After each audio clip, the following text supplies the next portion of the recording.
This might be unpopular too, but I think I hate to say this, but cars are just going to get more ugly. There's something really big in the news right now. I'm getting a lot of questions already, and it's Apple CarPlay Ultra. I'm not a big fan of it. I don't think it's going to be that great. I'm not against it, but to your point, When you buy a nice car like this, I'm not worried about a lot of the customers don't even use CarPlay. when the new M3 came out and the new M4 came out. Oh my gosh, we all were like, what is that? I think we're diluting the M brand a little bit. Yeah. People don't understand that I would like to talk about that I think is very important when you're shopping for a car. Something on paper, you just really can't compare. And you get what you pay for. Hopefully you never get into the situation where you're in a life and death, but Sounds biased because we literally are salespeople, but truthfully, if you wait, you're never going to get it. All right, we're back. Chapman Chats episode 2 here. Last one, we kind of went over a few little topics, and we're just going to keep doing that with these next few episodes. So I think we'll start off with, I wanted to talk about the GT2 RS. I saw a video on TikTok. The car got some driving footage done over on the Nürburgring, and it looks insane. yeah, the test mule that you showed me that video of, you can hear that turbo in there, and definitely something, which is a big departure from them on that, but it's going to be interesting. Maybe a hybrid turbo. Yeah, the rumors, they're saying there's going to be rumors of it being a hybrid assisted, turbocharged 6, which I think personally isn't horrible, because obviously we saw in the 918 when that came out back in 2015, and everyone was freaking out about it. Nobody cared. It's funny, back in 2015 when we talked about having a hybrid car, everyone was like, oh, this is so cool. And now it's something that's frowned upon. But I think personally, and we were talking about it yesterday, I think all these people that are waiting right now to buy a car, and they're, I don't know if I want to buy, I could maybe order a car, blah, blah, blah. It's like, hey guys, we're kind of coming to an end here of just straight combustion engines, whether it's Fairly aspirated is going to be tough. especially in a car. If we're looking at a manual car, naturally aspirated, even just turbocharged with no other, strings attached, I think we're going to start seeing in the next few years here, that's going to really come to a stop. And it's sad to say, but, if you're waiting to buy a car right now and you're kind of just like, I don't really know what I want to do, just buy the car. I mean, it sounds biased because we literally are salespeople, but truthfully, if you wait, you're never going to get it. And I think these used car prices, especially with tariffs right now, are going to skyrocket in the next few months.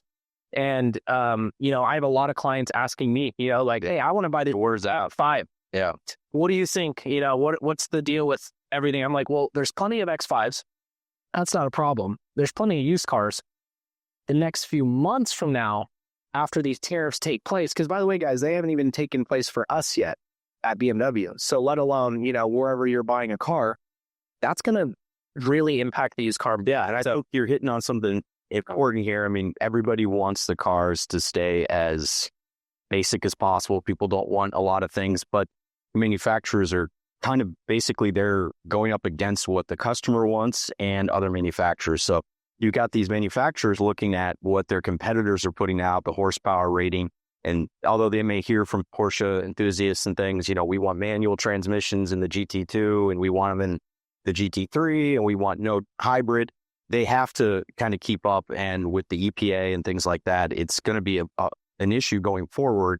I don't think there's any way getting around it. Ferrari just put out the new 12 Cylindri, and everybody was actually shocked that they're still using the V12 out of essentially the Enzo. Everybody thought the previous car, the 812, was going to be the last of that V12, but it's going to be going that way. And I think a big misconception is that hybrid is for economy, but really what they're using these hybrids for, like our new M5, the XM, a lot of these cars, the E-Ray Corvette, these hybrid vehicles are actually for performance. It's not to save you gas. Yeah. They're not getting good gas mileage. Which goes back to the 2RS. Yeah, and you come out of a corner and you need that instant torque to pull you out because you're at a slow speed corner.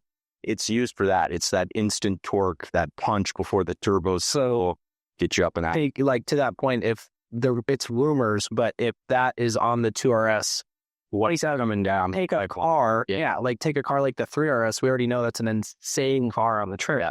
And then the 2RS, even more insane because there's another 200 horsepower on the 991.2 that we saw. And if the new 992 is going to have what, 800 horsepower now. And, basically what I was trying to say is if you are looking to get any car that is extremely rare, extremely popular, let's say like a 3RS, like a 2RS, well, now if the new 2RS is hybrid, and what's the 991.2 going to go for? Yes. Now, if it isn't hybrid, which we know it's not, obviously. Yeah. Like, that's what Even the big Corvettes now are turbo, which people thought they would always be naturally aspirated. But to Bronson's point, you need to get it if you want something now and you're looking at it and you're talking about weight and these things. They're only going to get heavier. They're only going to get more advanced with these hybrid and electrical systems. And so, Bronson's point, jump out and grab it if you need it now. And let's touch on the new 3 Series, right? I mean, the new M3 coming. Yeah, tell everybody about the new class. Well, we got the new class coming out. We think that there's going to be, once they release an M3 on that, there's going to be an all-electric. And to Bronson's point, we're probably going to have a gas variant of the M3, but it's most likely going to have a plug-in hybrid like our M5. So Bronson's point, if you're thinking that you want these manual transmissions and you want these non-hybrid cars, go out and get them now, because it seems like it's coming down the pipeline from every manufacturer, and a lot of it's controlled by, you've got the emissions things going on that forces it into it. But this might be unpopular too, but I think I hate to say this, but cars are just going to get more ugly. I mean, this is one thing I was sad about. A lot of that's crash safety stuff, but me personally, I just torn because I love the car to be as fast as possible around the track, and that is going to mean hybrids and turbos and those kind of. If you want to chase down apexes, you're going to need those type of systems in the car. So part of me loves that, but then also I start to worry about if you wanted to keep a 911 that you saved and worked hard for, and you put it in your garage for 20 years. How's that hybrid system going to hold up in 1 year? Are you going to need to replace that battery? Is it going to be a forever car that you can hand down to your kids and things like that? We'll see. I don't know what kind of support these things are going to have. So I think you're 100% right. If you are eyeing a car now and you're not a fan of weight and you're not a fan of electrification hybrids, go out and get your car now, because who knows what's going to. Everything's starting to change, right? But I also, at the same time, every time they come out with something that's hybrid or electric and I get behind the wheel, I'm like, this is all. What are we talking about? So I think that was a crazy car to drive. There's something incredible about the systems that allow them to go fast. But it's just, and let's use a good example. When the new M3 came out and the new M4 came out, oh my gosh, we all were like, what is that? Yeah. I wasn't back with BMW yet at that time. I was still in school, but I was like, what are we doing? Well, it's, you know what I mean? Design language trickles down to the zeitgeist of the population over time. And with BMW, Mercedes, Porsche, Audi, these brands are typically setting design language that's going to follow down into the more economy-based cars. So when these things come out, like the grill on the G80, at first it was very polarizing, but I think if you look on the forums and Reddit, not everybody is starting to fall in love with it, and they're starting to say it's their new favorite. I think, good example, if you think about the first four-door Jeep Wrangler you saw 15, 20 years ago, it looked super weird. I was like, what the heck is this thing? It's so normal. Now if I see a two-door, it looks weird. And it's the same thing with design language. When you have brands that kind of set the trend, things will look a little strange, but then as things come down and they filter into the more mass population vehicles, that's where you're going to start to see that design language trickle in, and then it becomes the new norm. True. And I think that's going to be, a lot of it's crash stuff, but we'll see where it goes. I really love the new G80 M3 and G82. You love the grill. It's certainly, I didn't 100%. Yeah, I'm in love with it. So, but it's just like for all the people that are, not sure, it's like, well, hey guys, this is only going to evolve more. Like, it's only going to get more crazy looking. And especially BMW, especially a German car, it's going to look ahead of its time. Yeah. So it's going to be really interesting with the new class, all that stuff. And tech of that come. And then, let's touch on CarPlay Ultra. Okay, yeah, let's get on to CarPlay Ultra. So there's something really big in the news right now. I'm getting a lot of questions already. It's making a lot of rounds in the headlines, and it's Apple CarPlay Ultra. I'm sure you guys have seen it. And people are asking already, what is this? Is it coming to BMW? And I'm sure you guys saw that it just launched on Aston Martin vehicle. Just recently, it was the first car to have it. Now, a lot of people are asking, I've got CarPlay. What's going to be the difference? Well, essentially, I'm not a big fan of it. I don't think it's going to be that great. I think that it shouldn't take over as much as it is. But essentially what Apple CarPlay is going to allow Apple and manufacturers to partner together in a more cohesive way. Right now, when you put in Apple CarPlay, it takes over your center console screen, your infotainment. You can run certain apps. I'm sure everybody's familiar with that, right? Well, this is the next level, but it's going to take over a lot more of the vehicle screens. It's going to be able to allow you to do some settings and everything, but it's going to be all skinned by Apple with graphics from the manufacturer. So to me, I don't know, when you get into an Aston Martin, a Ferrari, part of their design language is in their cockpit, and it's the different acts and gauges. Now, digital. Yeah, it's going digital, but it still has a lot of that personality and brand in the graphics, even if it's a digital gate. Now that's going to be reskinned with an Apple look. But the manufacturers are going to send over graphics and design language to kind of skin it the way the brand would like. I just don't know. I mean, I've always thought as CarPlay is kind of an afterthought in these cars. When you buy a nice car like this, not worried about a lot of the customers don't even use CarPlay because BMW spends a lot of money, and so do all manufacturers, basically developing these infotainment systems. They're very expensive. They often have over-the-air updates. They require an entire team of engineers and software programmers to keep them updated and keep them functioning. I think what you get away with some of these brands like Honda and Toyota, they don't want to develop these systems. They rely on Apple CarPlay for things like navigation, infotainment, because they don't have the budget to develop that at that price point.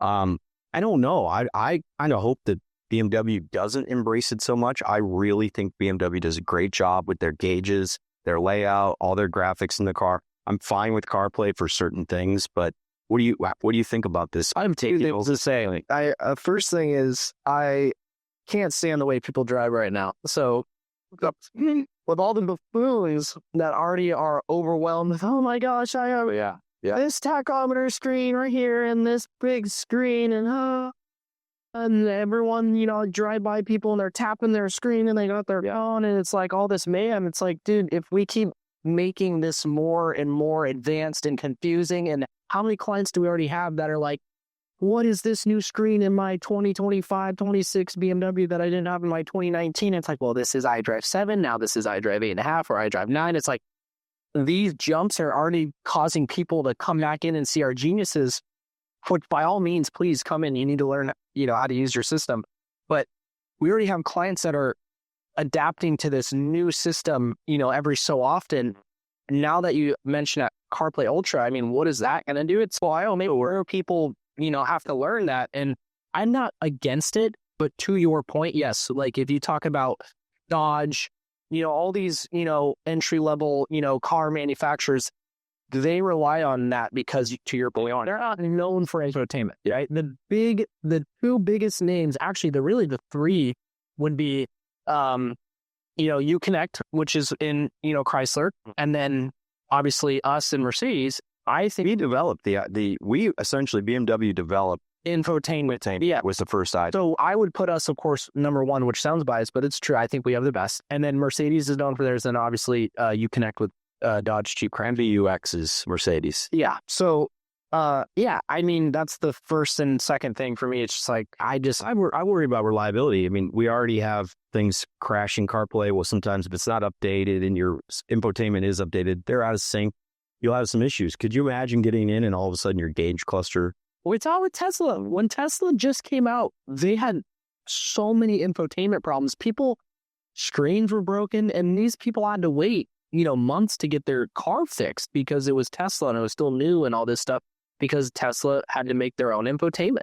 Yeah. And so maybe we see the same thing to your point. Yeah, I think you're going to see it coming into cars. I think it's going to be relegated to more economy cars that don't want to develop that kind of stuff. But I don't know. I mean, we'll see what it's going to bring. I'm worried about things like crashes. Like you said, people distracted on the road. I think since we invented the iDrive system, or the infotainment system, really, I think that we should just stick with what's going on, but I don't think there's any going away from it. I think we're going to have to embrace it. Yeah, 100%. Yeah. It's going to get more technological. Because if you think about it, CarPlay's been available since, 2016, 17? Something around there. I mean, and we didn't go full. I believe we were the first manufacturer to go fully wireless in 2018, which was something cool back in the day. We could tell our customers, yeah, we're actually fully wireless. You don't have to plug in. People like that. But we've had CarPlay for almost 10 years now, if you think about it. So in my mind, it makes sense that we're going to have Ultra coming out. Yeah. It's just, for me, it's like, yes, cars are getting more safe and more technologically advanced, but if our cars are more safe, this new technology is also a double-edged sword because people are more distracted than ever. It's always a double-edged sword. So for me, it makes me happy, but then it's like, oh, I just have to deal with more people that aren't actually paying attention. Yeah. So, you know what I mean? It's exciting. All right. What's the next topic? What do you want to talk about? I mean, I think it's funny that, Toyota is starting to do the GR Sport on all their cars now. We just talked about the RAV4, the new 2026 RAV4 is coming out, guys, and the GR Sport line is now coming to all their cars, which is fun, Do racing, right? That's the G. I think so, yeah, it's like that. But it's funny because on our cars, we're so used to M Sport on everything. You can put the M Sport package on. Yeah, I'm not literally every single one of our... And that's our thing. I think other brands are doing this. I'm not a big fan of it. I think we're diluting the M brand a little bit. Yeah. But Mercedes is doing with AMG. You've got all these brands that they want to slap their performance line brand on. They're putting quad exhaust on stuff. I get it. People want to have that look, but I think they're diluting the brand. I really think that you need to relegate these cars for the people that want to spend that money and they want something exclusive. You start diluting it and trickling it down. And, I think the Gazoo Racing thing, that was really cool that they were putting it on, the Supra. They've got it on that Corolla. But now if you're going to start putting on a RAV4, what is that going to do to the brand? What is it going to do when we put, an M235 and things like that? I'm not a big fan of it. I think BMW should be doing it. I don't think, but it's manufacturers trying to keep up. If there's other manufacturers have a performance line at this price, BMW, Mercedes, everybody's going to follow along for competition, but stop doing it. I don't think you should. I don't think it helps the brand. I don't think it really sells cars. I know that customers, people coming in that aren't buying a real M or a real AMG or a real RS or a real GR. The people that end up with these cars, that are the lower models, they just buy because of the price. They don't really care. I don't think you're coming in and asking anybody for a certain line of car. They're looking for a price or they're looking for the performance. 100%. So I think you need to get rid of that kind of stuff. So this GR thing coming in, it's just another example of them bridging the gap. Yeah, but you don't need to do that. You don't need to. Yeah. If you got a performance buyer, that's what they want. They're going to come in and they're only going to take an M, an RS, an AMG. I think when you have these people coming in that buy like the light stuff, it's just because it looked good. They don't really care. You don't need to have that badge on there. You can keep the look the same, keep the performance the same, and let's keep the M's, the RSs, and things like that for the big dogs. I think that's just my opinion. I'm a little bit of a hater on that. I agree. Do you know what upset me? Whenever in 2023 on the X3 M40 and X4 M40 when we had the LCI facelift, start putting the badge on the front. When we did the mirrors, that's what really upset me because I was like, well, now I don't know if it's an actual M car at first. I have to wait till I see it closer up. Yeah, they're cannibalizing their performance. That is a trademark, iconic thing with our cars. I think you have those. Yeah, and I think the thought is that people will buy the car because it's got the M mirrors. Nobody's buying a car for M mirrors. They're buying it because if they want the M40. Yeah, exactly. No, I think you need to keep things exclusive, keep things fun, and let's keep it for the performance buyers only and keep it a little more exclusive. So I don't think anybody is racing their Toyota Corolla. No, why are you doing a GR version of it with some body cladding? It's going to look ridiculous, but hey, it is what it is. I think, again, this is the car market. Things are going. So if you're interested in getting stuff and you don't like this stuff, it's going that way. So you guys need to jump in on it. So, okay. So the next thing, you have anything else you want to talk about in there? That's it. So something I would like to talk about, it's when you're comparing cars and you're shopping for cars, we all know how to kind of judge cars, but we've been judging cars for a long time on the basics. We're talking about horsepower. So you're comparing horsepower and you're comparing prices. Easy things to compare, right? You have a car that's priced here. You got a car that's priced here. You've got this horsepower. You got this horsepower. On paper, those things we've assigned measuring sticks to, where like horsepower and price things, very easy. But there's something that people don't understand that I would like to talk about that I think is very important when you're shopping for a car and trying to compare cars, and it's sensors and systems. These are relatively new. So growing up, we always had cars and we talk about like we just talked about, price, horsepower. Now we start talking about, does this vehicle have semi-autonomous driving? Does it have pedestrian safety? Does it have blind spot? Does it have radar cruise? All these things. And you'll look at certain people come in and they'll ask questions like, why does this car that starts at $60,000 not have this XYZ feature? I just rented a Mitsubishi Montero or something like that that had all that stuff and it has a price point of $28,000. So what I wanted to talk about is that these systems, they're not all made the same, but you can't really measure them on paper. One will say it's got lane keep. The other one says it's got lane keep. The difference is the sensor. And this is why you need to come out and drive these cars and actually get behind the wheel and do your research on these, because you can't compare them on paper. It's very easy to say that both of these cars have frontal crash collision. What the difference is, you've got LiDAR, you've got radar, you've got camera-based systems. Some systems are even using GPS now, and they're not all equal. And when you get into some of these more economy-based cars that pack them with these features on paper, that they look like they've got a lot compared to a base price car that's much more, it's the sensor. Now, what BMW will do, Mercedes, Audi, they're going to go to an engineering company like BOT, and they're going to have them design a bespoke sensor for exactly their application. So it's not an off-the-shelf sensor. They're going to say, we need a sensor that does these things, that integrates with our systems for more precise control down to a granular level within that sensor. What another car manufacturer will do is they'll take an off-the-shelf sensor, say a camera, a radar sensor, a LiDAR sensor. You can use this sensor in a Temu drone for $30 that you buy from China.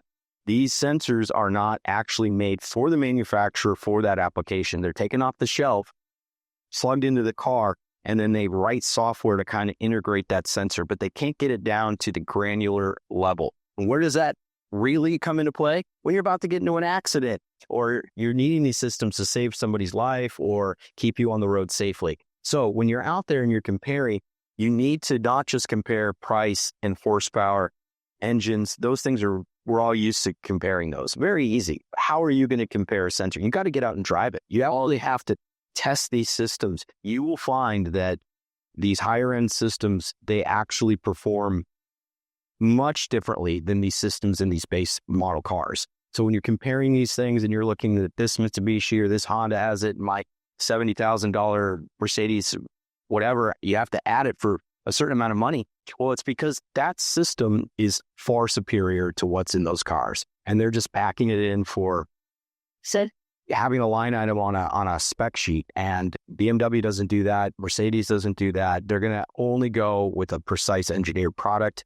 And that's the thing. People aren't looking at that. So get out, test drive them, get into the forums and ask people about them, because that's something on paper you just really can't compare. And you get what you pay for. You got what Jason said. Yeah, you get what you pay for. When you're in a hopefully you never get into the situation where you're in a life and death, but you'll notice that these safety systems, those are super important when you need them. And if you're using an off-the-shelf sensor, it may not work as precisely. It may not prevent the accident. It's like going out and having a 5-star dinner experience and getting a steak versus going to, your Outback Steakhouse. I mean, they're both steaks, exactly. They're both steak. Yeah. They're both safety features, but on these higher end, how do they perform? And that's what makes these, especially German cars that lead in safety.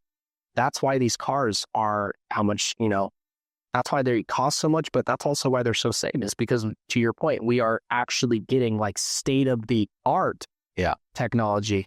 I think what you have with all these manufacturers, they're engineering to a price point. So if that requires them to use a cheap sensor that can be in a RC car, then they're going to use it and they're just going to plug it in. And I think they rely on the fact that most people, when you're test driving, you aren't going to be able to really test these systems. You have to almost get into a dramatic situation where the car has to take control and stop or avoid something, evasive maneuver. These things you can't just test on paper. So get out, come see Bronson and I. We'll put you behind the wheel. We'll scare you. We'll get you. We'll give you that. We won't take it too far. We'll get these systems activated for you, and you'll see what it's about. Yeah, it's night and day when you're actually behind the wheel. And I just thought that it's something I'm getting questions about all the time. They're asking me, why does this car not have standard this and standard that? I've got it on my Honda for the last 5 years. It comes down to the sensor, folks, and I think the education of people when they're shopping, as we have more sensors and more systems in these cars, the word's going to get out. But right now, people look on paper and they see the horsepower, price. This has lane keep, but it's not that easy. You're going to have to get out and try it. So Absolutely. all right, guys. So I want to talk about something that I had the pleasure of doing. I didn't have the pleasure because I didn't want the pleasure. No, you're going to go. I'll do it next time. It's my second trip. I'm sure you guys have heard about it. It's BMW Performance Driving Center. We've got two of them. The one I visited was down in Palm Springs, California. It's called Thermal. And let me tell you, just going to this facility alone is breathtaking. So if you think about, you like golf, right? You're going to live on a golf course. You're going to buy a house on a golf course so you can go out and golf. Well, what do car guys do? What are they going to do? They're not going to live on a golf course. They're going to live on a racetrack. And that is what Thermal is. It is next level insanity money. I saw a private garage with over $10 million in cars in it, mostly Porsches. And the guy had commissioned paintings that were worth upwards of $500,000 of his cars along the walls in this garage. So what you think is ego stroke? Oh my God, it's insane. Crazy. So you arrive at this facility in Palm Springs, gorgeous facility. It's actually got private homes surrounding the racetrack. You buy a property and then you build a home. I believe they all have at least a minimum of 6-car garages. Now, let's say you live on a golf course. You tell them that you're going to be showing up today. They've got your cart there at the course for you. They've got your clubs. So they know you're arriving. They're going to clean your car, clean your clubs. You're going to show up. Everything's ready to go with you and your guests. You head out for a beautiful day. This is the same thing, but at a next level. Let's say you're flying in and there is a private airstrip next to this facility, and you just see G6s and all these expensive super jets flying in, private jets flying in to their homes. When they're arriving, they can call up the facility. The facility can remove one of their cars. Say they want to drive their Pagani. They want to also drive their Ferrari this weekend. You call up the facility. You let them know what you want to drive.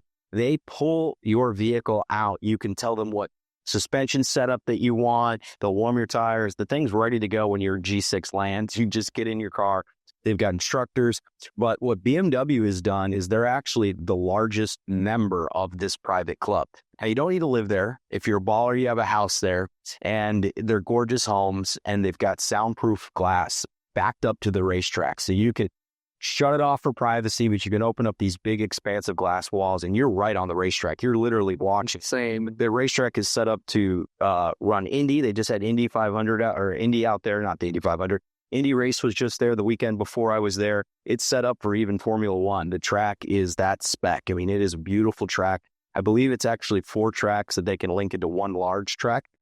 BMW is the largest member. We actually pay. We've got a big, beautiful facility. And if you buy an M car from us, you have the opportunity to go there for a day on BMW. And the nice thing is you're not thrashing your M on the track. They provide M3s. This is why we're the best. It's incredible. Now, Porsche has a center like this too. But this was an amazing experience. So the way it started out was we arrive at the facility. You go through a classroom setting. They teach you about, apexes and some track safety and also some rules of the track. You go through that a little bit. The next part is you get in these cars and you're with driving instructors. They're not in the car with you. They're speaking to you over radio. But absolutely the most fun experience I've ever had. If you've never driven on a track, do it. It's something that not only will teach you a lot about your car, but it'll really teach you about the safety systems. I had no idea how these cars could brake and how they can turn in. I give you an example.